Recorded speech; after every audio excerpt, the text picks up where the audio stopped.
আসসালামু আলাইকুম। ISLK agro project থেকে আমি আছি আপনাদের সাথে কাউসার।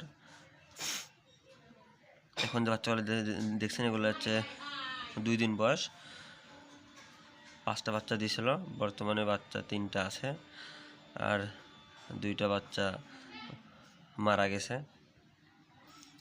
এই যে 2টা বাচ্চা মারা গেছে আর এই যে 3টার মধ্যে যে লাল 2টা খাইতেছে, কিন্তু কালোটা তেমনটা খাই না, মনে হয় না বাঁচবে।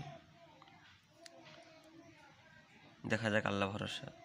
আর এখন যে বাচ্চাগুলো দেখবেন এটা হচ্ছে এর আগের ব্যাচে 4টা বাচ্চা দিয়েছে, একটা বাচ্চা বিলে খেয়ে নিয়েছে আর 3টা আল্লাহর রহমতে সুস্থ আছে।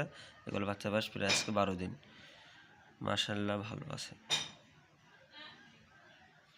এই যে বাচ্চা পরপর মারা গেছে, বাচ্চার একটা বাচ্চা আছে, 5টা বাচ্চা 4টে বাচ্চা মারা গেছে আর একটা বাচ্চা আছে মাত্র। মানে এরা ঠিক মতো খায় না আর মনে হয় বাঁচবে এরা। আর মা 5টা বাচ্চা দিয়েছিল, মা দেখতে লালই। এখন যারা দেখবেন আর কি, এটা হচ্ছে ওর মা। 5টা বাচ্চার মধ্যে একটা বাচ্চা টিকে নাই, লাস্টে সবই মারা গেছে। আসসালামু আলাইকুম।